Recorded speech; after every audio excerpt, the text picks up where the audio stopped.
Salve, ó Santa Mãe de Deus, vós destes à luz o Rei que governa o céu e a terra pelos séculos eternos. Em nome do Pai, do Filho, do Espírito Santo. Amém. Hoje é domingo, 1º de janeiro, ano 2023. Feliz Ano Novo. Hoje é a solenidade de Maria Santíssima, Mãe de Deus. Primeiro dia do ano, que seja abençoado e cheio de realizações. Estamos aqui na nossa Rádio 87.9 FM, a rádio da família ibiramense, para trazer o programa Minutos do Evangelho, aqui da Paróquia Santo Berto de Ibirama, uma realização da Pastoral da Comunicação, a PASCOM, da nossa paróquia. Vamos iniciar esse programa de hoje fazendo uma oração para o começo do ano, uma oração para o ano novo. A vida passa depressa, Senhor. O tempo corre veloz. Os dias sucedem-se ininterruptamente. A vida é cada vez mais agitada. Não há tempo para mais nada. É preciso correr para acompanhar.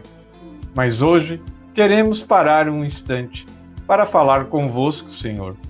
Pois um ano novo é uma etapa nova que começa. Hoje, os nossos pensamentos são de gratidão.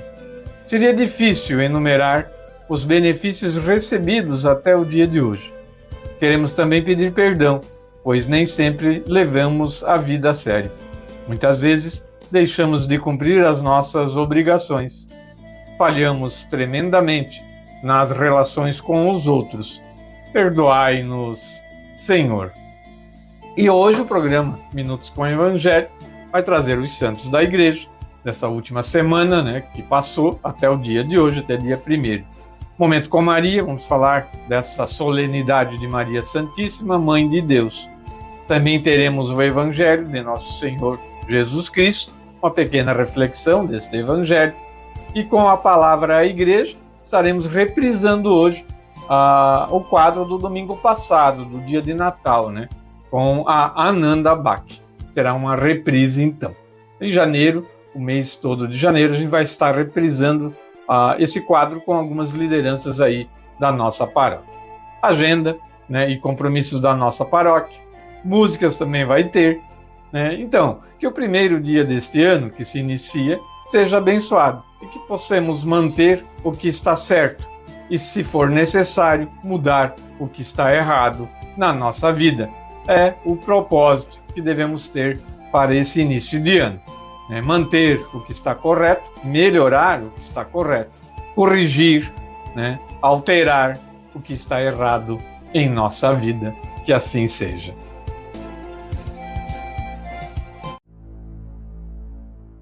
Dando prosseguimento ao programa de hoje, a gente vai falar dos santos da nossa Santa Igreja Católica, do dia 26 de dezembro, a última segunda, até hoje, 1º de janeiro do ano de 2023. E a gente já começa falando do dia 26 de dezembro, foi segunda-feira, dia do primeiro mártir da Igreja, Santo Estevão, o proto-mártir. Depois de Pentecostes, os apóstolos dirigiram o anúncio da mensagem cristã aos mais próximos, e principalmente ali iniciando com os judeus. Aguçando o conflito, apenas acalmado da parte das autoridades religiosas do judaísmo. Como Cristo, os apóstolos conheceram logo as humilhações dos flagelos e da prisão, mas apenas libertados das correntes, retornam à pregação do Evangelho. A primeira comunidade cristã, para viver integralmente o preceito da caridade fraterna, pôs tudo em comum, repartindo diariamente o que era suficiente para o seu sustento. Com o crescimento da comunidade, os apóstolos confiaram o serviço da assistência diária a 7 ministros da caridade, chamados diáconos.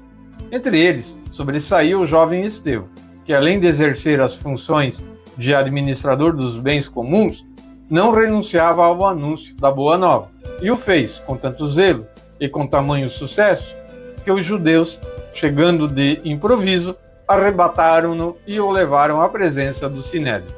Lá, apresentaram falsas testemunhas que depuseram: este homem não cessa de falar contra o lugar santo e contra a lei. Ouvimos-lo dizer que Jesus Nazareno destruiria este lugar e modificaria as tradições que Moisés nos legou.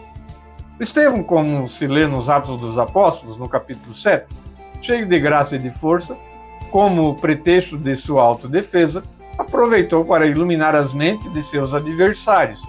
Primeiramente, resumiu a história hebraica de Abraão até Salomão. Em seguida, afirmou não ter blasfemado nem contra Deus, nem contra Moisés, nem contra a lei, nem contra o tempo. Demonstrou de fato que Deus se revelava também fora do tempo e se propunha a revelar a doutrina universal de Jesus como uma última manifestação de Deus. Mas os seus adversários não o deixaram prosseguir no discurso, porque, dando altos gritos, taparam os ouvidos, precipitaram-se sobre ele, levaram-no para fora da cidade e o apedrejaram. Dobrando os joelhos debaixo de uma tremenda chuva de pedras, o primeiro mártir cristão repetiu as mesmas palavras de perdão pronunciadas por Cristo sobre a cruz: Senhor, não lhes imputes este pecado.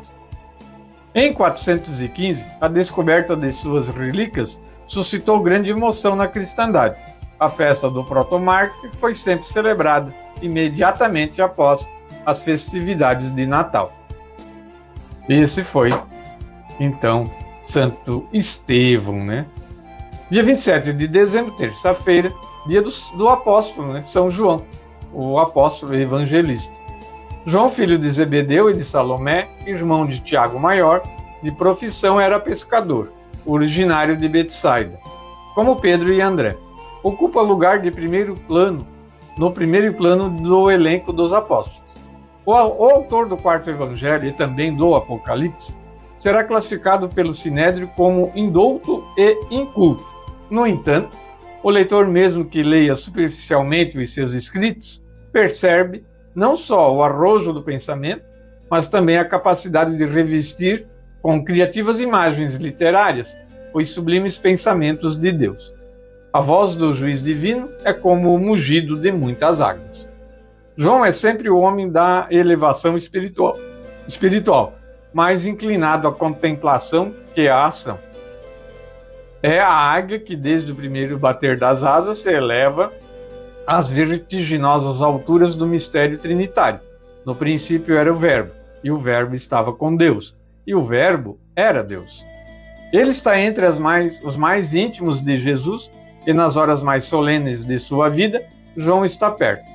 Está a seu lado na hora da ceia, durante o processo, e o único entre os apóstolos assiste à sua morte junto com Nossa Senhora. Mas, contrariamente a tudo que possam fazer pensar as representações da arte, João não era homem fantasioso e delicado.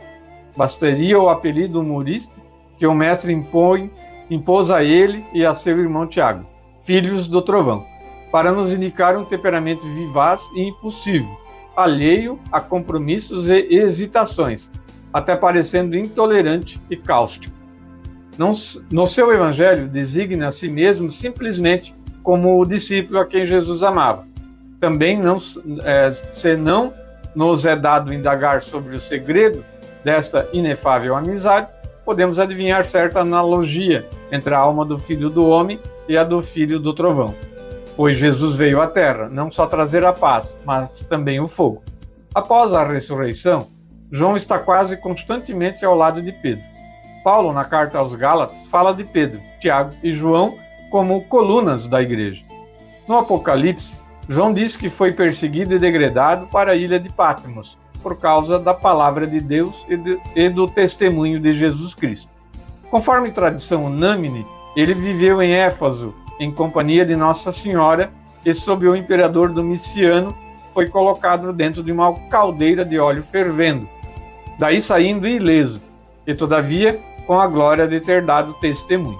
Depois do exílio de Patmos, tornou definitivamente a Éfaso, onde exortava continuamente os fiéis ao amor fraterno, como resulta das suas 3 cartas, acolhidas entre os textos sagrados, como também o Apocalipse e o Evangelho. Morreu carregado de anos em Éfeso, durante o império de Trajano, mais ou menos no ano de 98 ou 117, de 98 a 117, e ali foi sepultado São João, o apóstolo. Na quarta-feira, a igreja reserva para a memória dos santos inocentes mártires. A igreja honra como mártires este coro de crianças vítimas do terrível e sanguinário rei Herodes, arrancada dos braços de suas mães em tenra idade para escrever com seu próprio sangue a primeira página do livro de ouro dos mártires e merecer a glória eterna, segundo a promessa de Jesus. Quem perder a vida por amor de mim, a encontrará. O episódio é narrado somente pelo evangelista Mateus, que se dirigia principalmente aos leitores judeus e, portanto, tensionava demonstrar a messianicidade de Jesus, na qual haviam se realizado as antigas profecias. Então Herodes, percebendo-se enganado pelos magos, ficou muito irritado e mandou matar em Belém e no seu território todos os meninos de 2 anos para baixo, conforme o tempo que havia se certificado com os magos.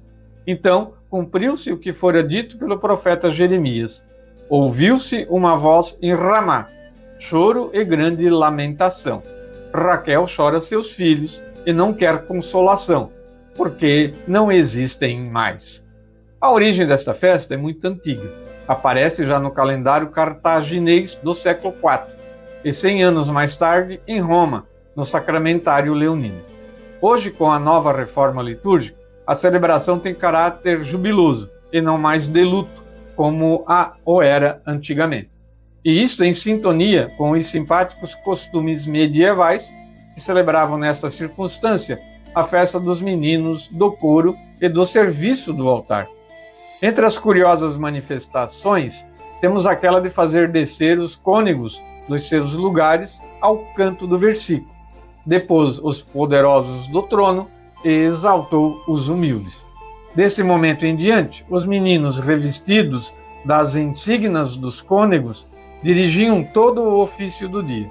A nova liturgia, embora não querendo ressaltar o caráter folclórico deste dia, teve no curso da história. Quis manter essa celebração, elevada ao grau de festa por São Pio V, muito próxima da festa do Natal.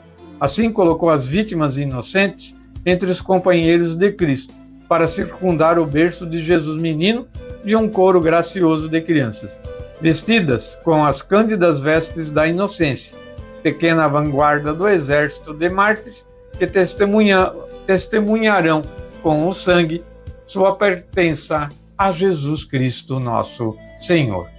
Na quinta-feira, dia 29 de dezembro, dia do Santo Tomás Becket, era bispo e mártir.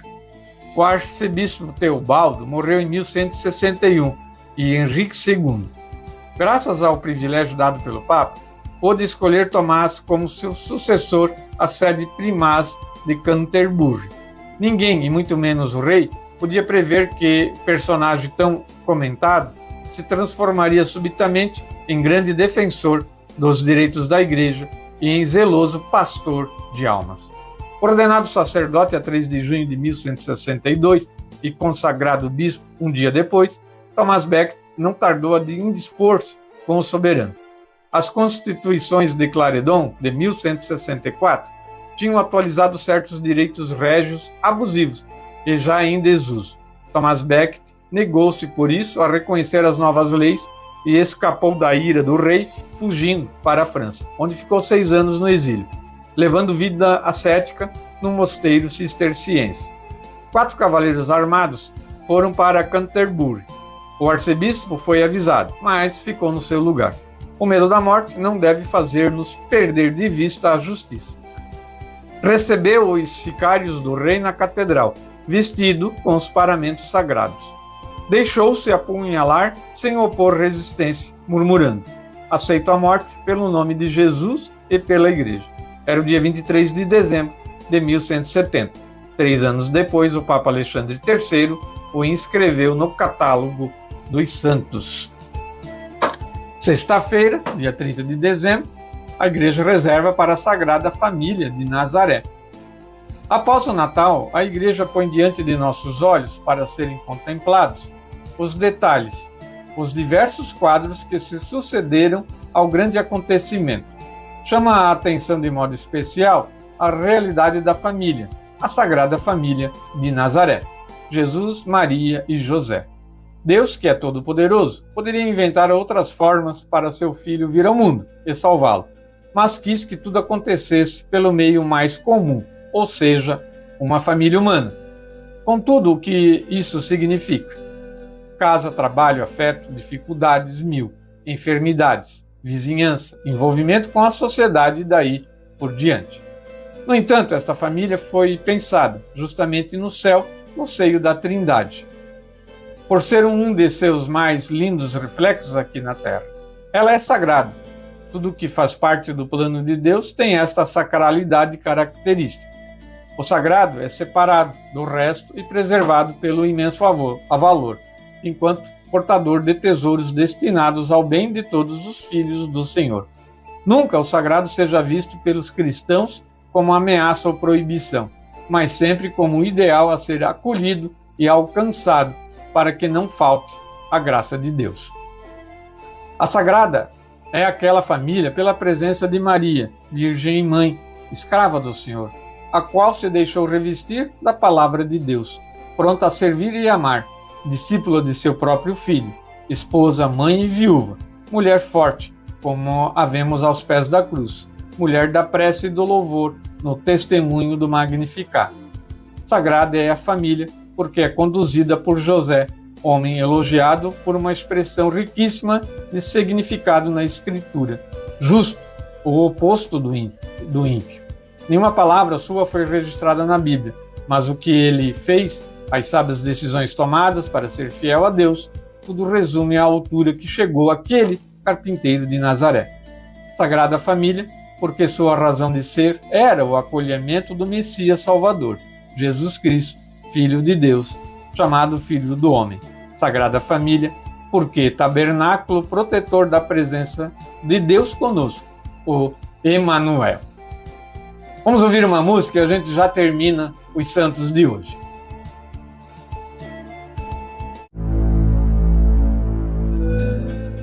Muito bem, então para concluir, os santos da nossa Santa Igreja, deste domingo, ficou um pouco longo, porque era bastante assunto para se dizer, né? Não dava para deixar passar em branco. Vamos para sábado, dia 31 de dezembro, era o dia de São Silvestre I, um grande papa da Igreja. O longo pontificado de São Silvestre, de 314 a 335, correu paralelo ao governo do imperador Constantino, numa época muito importante para a Igreja, que pôde sair da clandestinidade das perseguições. Nesta época, teve lugar de destaque o imperador Constantino. Esse, de fato, herdeiro da grande tradição imperial romana, considerava-se o legítimo representante da divindade. Nunca renunciou ao título pagão de Pontífice Máximo, e logo também do Deus dos cristãos, e por isso encarregado de controlar a Igreja, como qualquer outra organização religiosa. Constantino introduzia um método de intromissão do poder civil nas questões eclesiásticas que não será sem nefastas consequências. Mas, no momento, as consequências foram positivas, também pela boa harmonia que reinava entre o Papa Silvestre e o imperador Constantino. Foi ainda a harmonia e colaboração entre o Papa Silvestre e Constantino que permitiram a construção de duas outras importantes basílicas romanas, uma em honra de São Paulo, na Via Ostiense, e, sobretudo, a outra em honra de São João. Constantino, aliás, quis até demonstrar a sua simpatia para com o Papa Silvestre, dando-lhe o seu próprio palácio lateranense, que foi desde então e por diversos séculos a morada dos papas.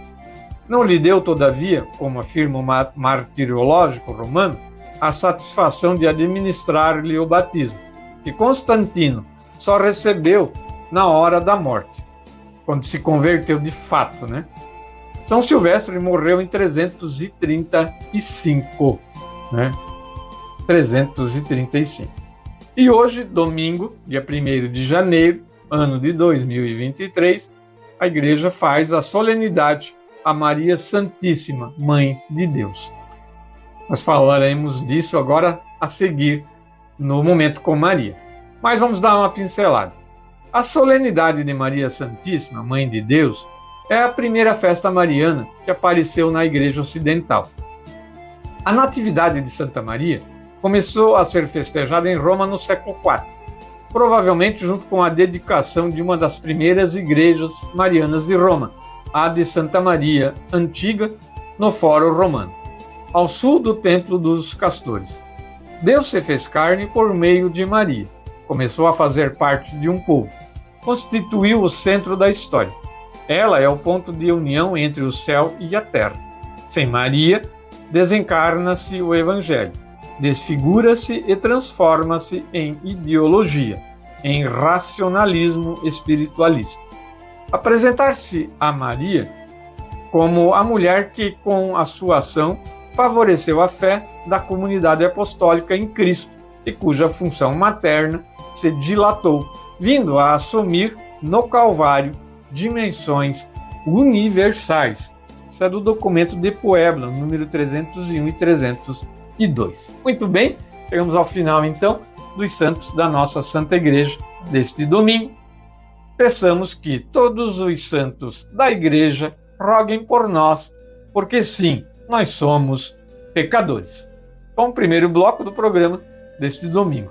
Vamos ouvir a liturgia, um salmo da liturgia deste dia de hoje, que diz assim: que Deus nos dê a sua graça e a sua bênção. Ouçamos a música deste salmo e a seguir a gente traz um momento com Maria desse domingo.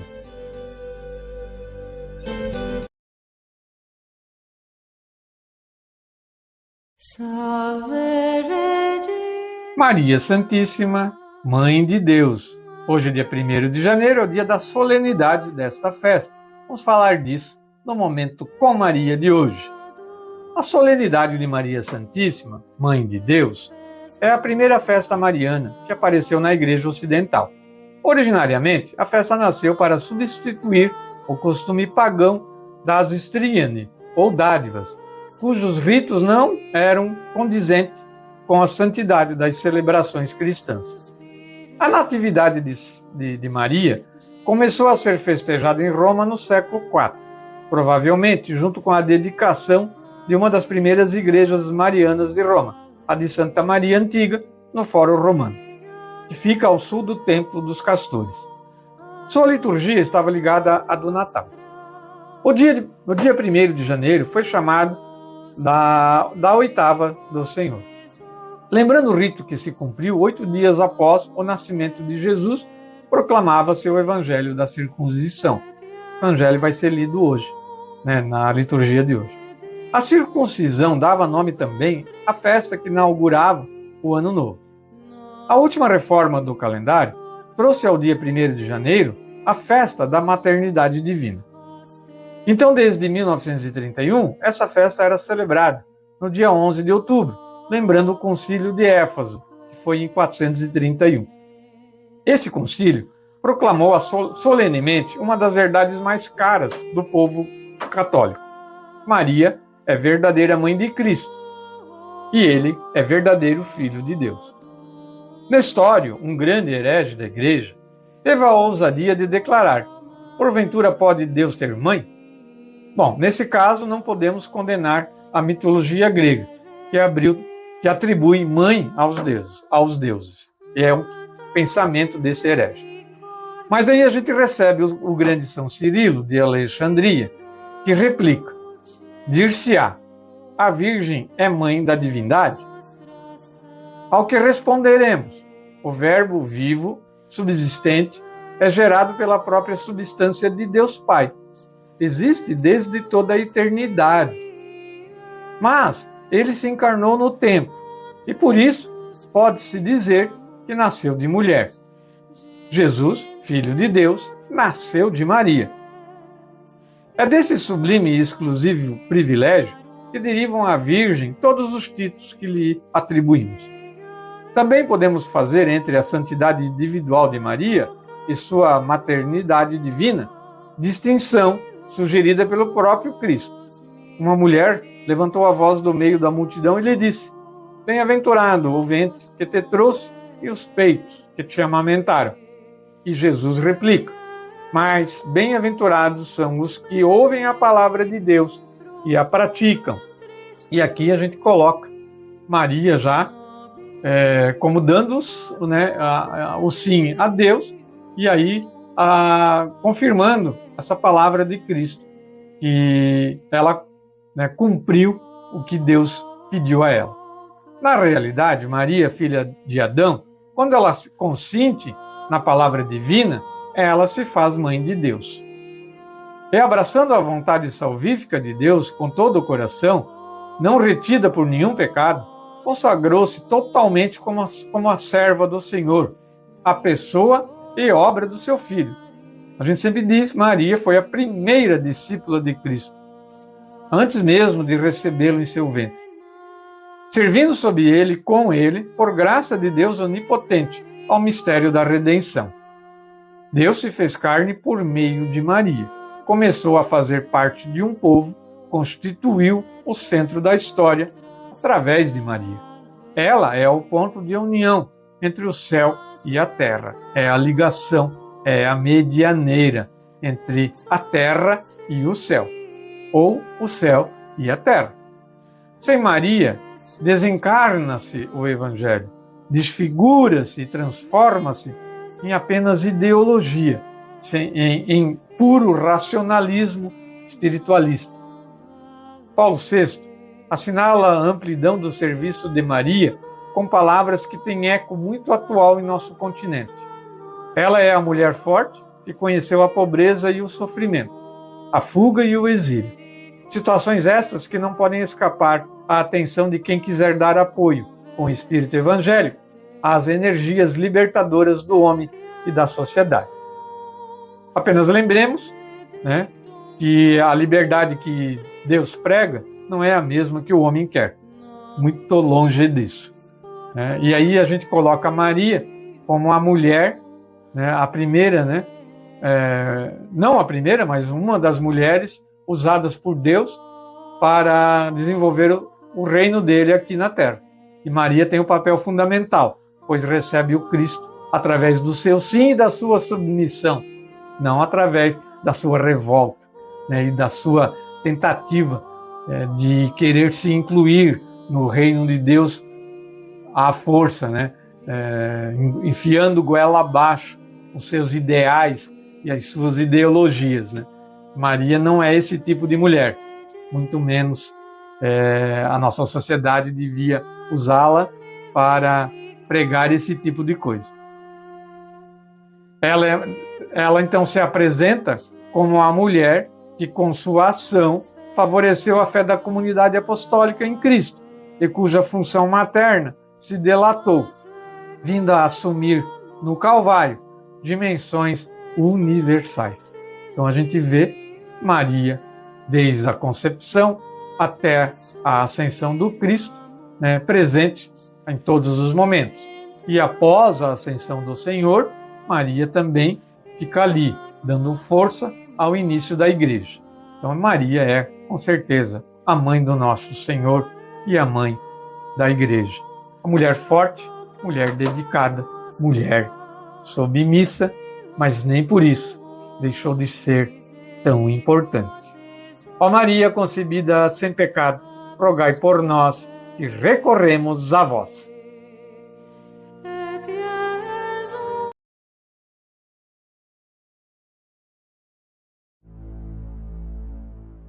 De muitos modos, Deus outrora nos falou pelos profetas.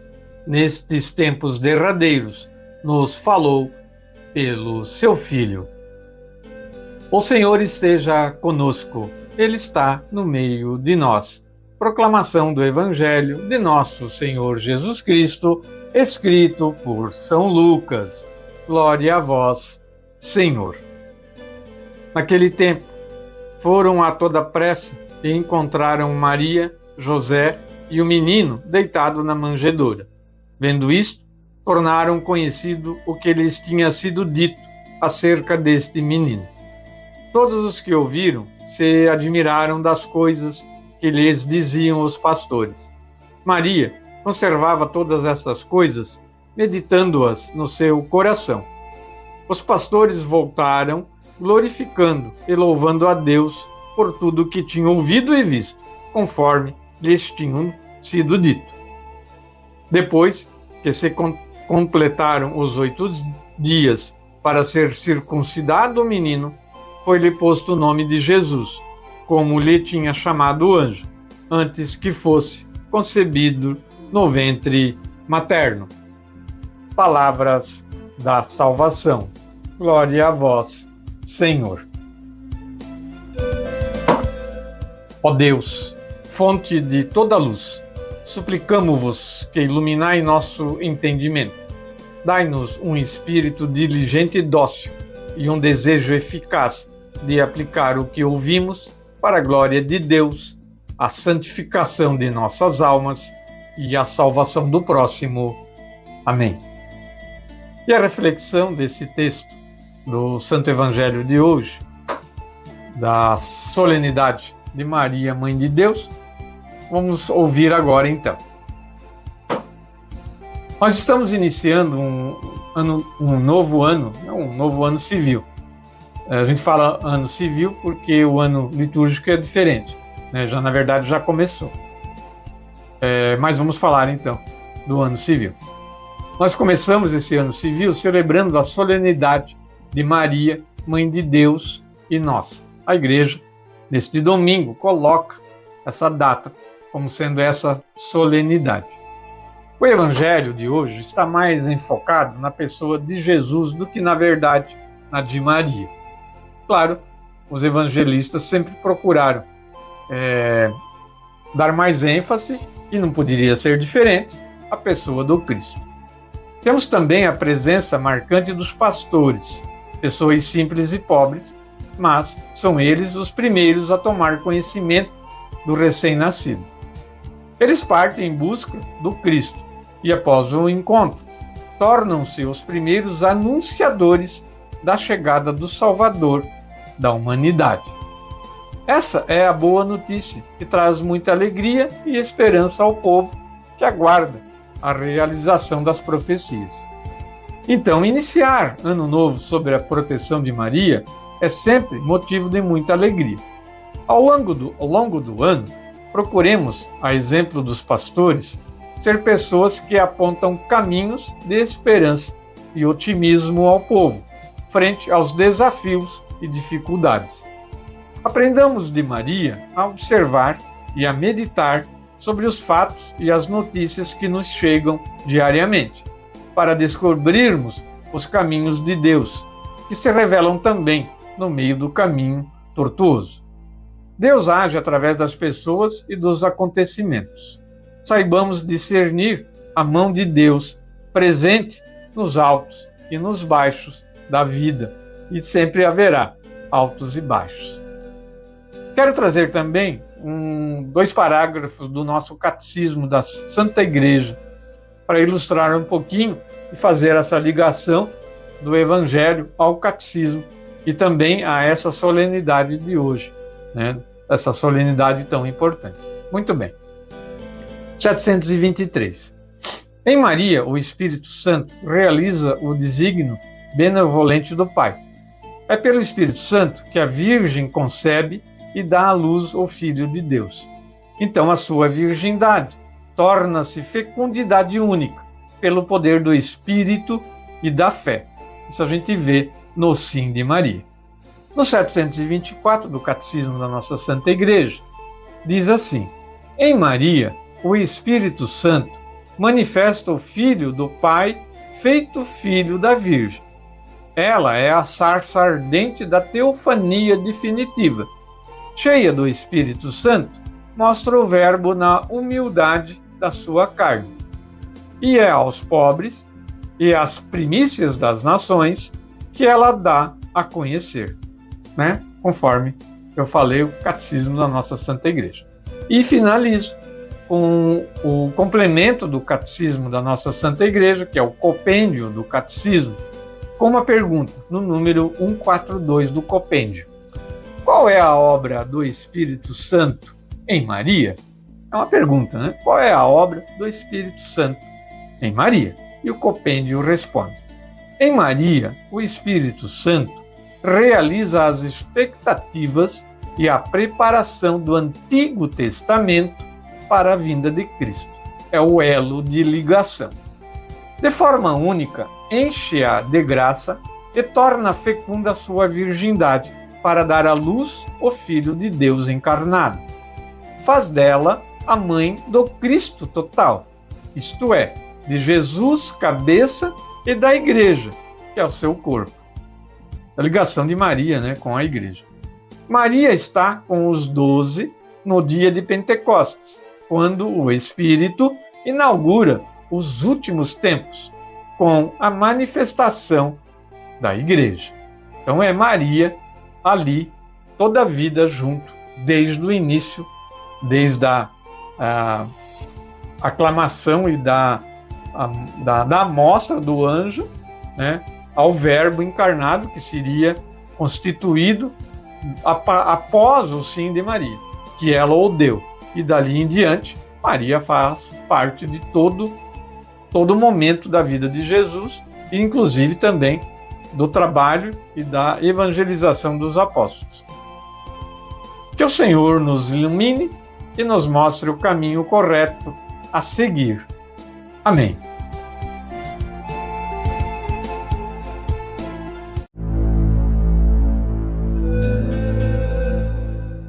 E vamos então à agenda da nossa paróquia, né? Primeiro dia do ano, ano novo, 2023. E infelizmente eu não tenho para divulgar agora, nesse primeiro domingo, né, as datas de celebrações aí na paróquia. Missas eu não sei até que dia ainda vai acontecer, mas eu sei que há um recesso agora em janeiro, né, na questão missas, né? Mas toda a comunidade que tem um ministro da Eucaristia pode e deve celebrar a palavra. Então não há porquê, né, se tirar férias de Deus, né? Não se tira férias de Deus e Deus não entra em recesso. Então depende da comunidade, da capela, de fazer ou não a celebração da palavra. Deveriam fazer, com certeza. Como eu disse, Deus não está em recesso, né? Muito menos a fé. Muito bem. Quero dizer que estão abertas as matrículas, né, para a catequese 2023, né? Elas já estão abertas desde novembro, para a pré-comunhão, né, e também para a crisma adulto, né? Pré-comunhão em todas as comunidades e a crisma adulto, a matrícula é só na secretaria paroquial. Muito bem. Ano começando, vamos lembrar, né? O dízimo é uma doação ou oferta de 1/10 da nossa renda para o serviço de Deus. Desde a antiguidade, Deus ordenou a seu povo que desse 1/10 de tudo que ganhasse de volta a Ele. E Cristo não refutou esse mandamento, inclusive Ele próprio, né, fazia a sua oferta do dízimo, né? Lembrem-se da história lá do peixe, né, da passagem do peixe, que Jesus manda Pedro pegar e tirar de dentro do peixe uma moeda para dar, né, o dízimo ao templo. Então esse mandamento, ele ainda está em vigor hoje em dia. Então, quero lembrar, né, que a Secretaria da Paróquia está fechada e só vai abrir dia 23 agora de janeiro, então, né? Programa Minutos do Evangelho, de segunda a sexta-feira, em 2 horários, meio-dia e reprise às 7 da noite. Aos domingos, sempre meio-dia, com 1 hora de duração. Única coisa que eu já falei, né, no início do programa, o quadro com a palavra à igreja do programa de domingo. Esse mês de janeiro a gente vai estar reprisando alguns momentos aí, com algumas lideranças a gente vai escolher para reprisar. Hoje a gente já reprisou o de domingo passado com a Ananda do Movimento Cursilho da Cristandade. Estamos aqui na Rádio 87.9 FM, a rádio da família guiramense.